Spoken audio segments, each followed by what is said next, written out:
Alright traders, hello. I think everything's working, and it is. That is good. Alright, let's do an update. So Sunday I didn't get a chance to make a video. I apologize about that. Today is Tuesday the 26th of May 2020. Let's have a look at the Aussie dollar chart. Aussie is pushing a little bit higher. What is that currently trading at? 65.54. Okay, now I did make a video, not a video, I uploaded to LinkedIn, to Twitter and Instagram last night about potential Aussie long trades coming in today, and that's looks like it. Well, we're into the Tokyo session now. I haven't ended. Gosh darn though, I sort of would contemplate doing that. Just looking at that chart there, stop would probably be at low. Just keep it pretty simple, 65.06, and then I would just market buy that. The spreads are pretty tight as well, so that'd be less than a 50 pip stop, but I'd be happy to do that considering what it's doing.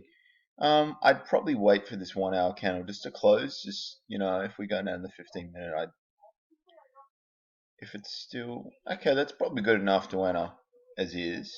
As you can see, it's sort of punt going on there, and then it's pushed higher. Right now, even with everything going on, it looks like risk on sentiment in the markets as well. So, which is interesting considering I've got Bloomberg in the background here.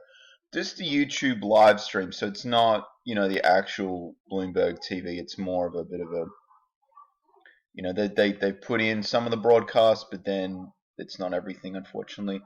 But we've got Emily Lau, just former Democratic Party chairperson, just talking about the situation. Aussie Kiwi.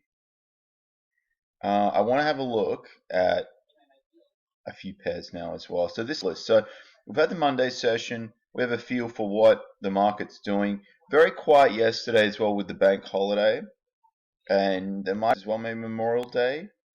Sorry if I got that wrong, but it was very subdued. Euro US dollar. It's holding above this level here. That sort of looks like it could be a long as well. And gold's turned as well.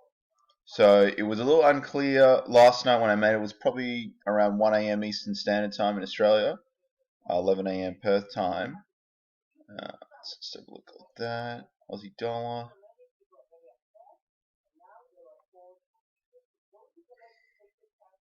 There we go. That's the 4 hour. Just gonna sip this water, guys. So let's see the S&P 500, see how that performed.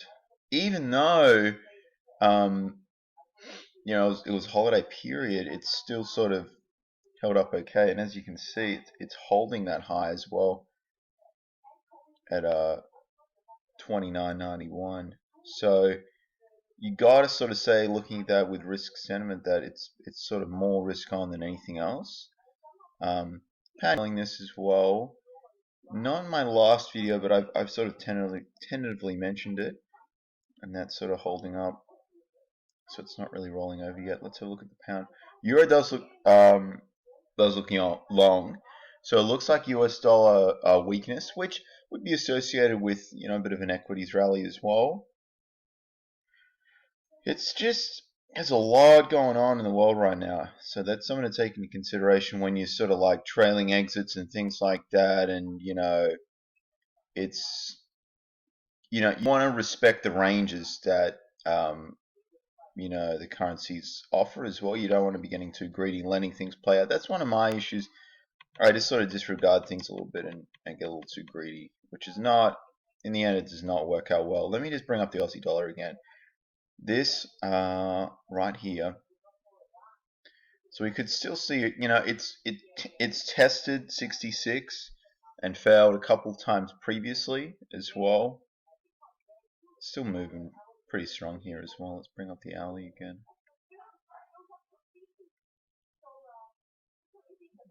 Alright, that's the main play, guys. I mean, you can see on the 1 hour though, it's definitely encountered a little, a bit of issues, but you add to it, gold is a little stronger, which helps the Aussie dollar. Now, gold has actually been moving with the equity markets.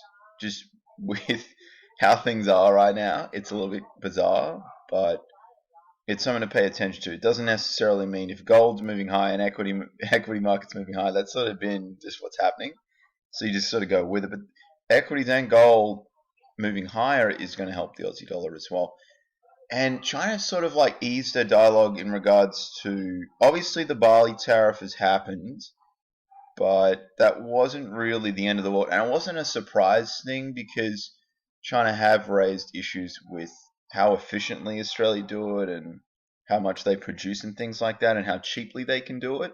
And it's sort of, yeah, there were a few components to it, not just that Australia upset China a little bit in regards to them wanting an investigation and things like that. So there was chatter about an iron ore check. I don't know what that means, but that's sort of cooled off as well. So, guys, I'm going to conclude the video. That's the main watch.